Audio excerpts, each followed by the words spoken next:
Coba deh perhatikan, ada sesuatu yang bakal berubah banget di kantor-kantor pemerintahan Indonesia.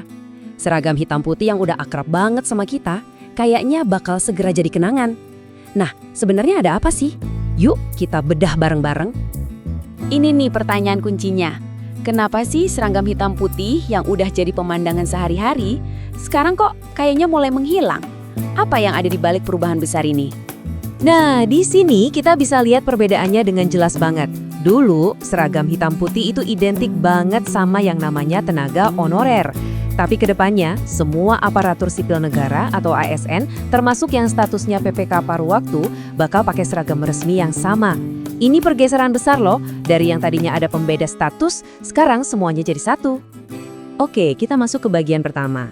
Perubahan ini bisa dibilang jadi akhir dari sebuah era di mana seragam hitam putih itu jadi semacam simbol buat para pegawai non-permanen di pemerintahan. Jadi, siapa sih yang paling kena dampak perubahan ini? Ya, mereka adalah para PPPK paruh waktu. Ini adalah status baru yang lebih formal buat mereka yang dulu kita kenal sebagai tenaga honorer. Penting banget buat kita paham status baru ini, supaya kita ngerti kenapa kebijakan seragam ini sampai dibikin. Jadi intinya gini, seragam hitam putih yang ikonik itu udah resmi nggak akan jadi seragam harian lagi. Kebijakan ini bakal mengubah penampilan ribuan pegawai PPPK paruh waktu di seluruh penjuru Indonesia. Terus apa sih alasan dibalik ini semua? Yuk kita lihat kenapa pemerintah merasa perlu banget membuat keseragaman baru ini dan apa sebenarnya tujuan yang mau dicapai. Ternyata pemerintah punya beberapa tujuan penting dengan langkah ini. Pertama, dan ini krusial banget, untuk menghapus stigma kalau ada pegawai kelas 2. Kedua, untuk memperkuat citra profesionalisme di mata masyarakat.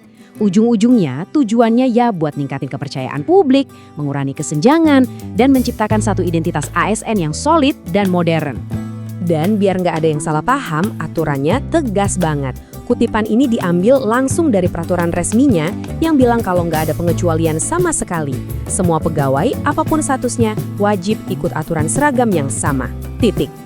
Oke, sekarang kita bahas bagian yang paling praktisnya nih. Jadi, nanti jadwal seragam mingguan yang baru itu bakal kayak gimana sih? Yuk kita lihat detailnya. Nah, ini tanggal-tanggalnya penting buat dicatat.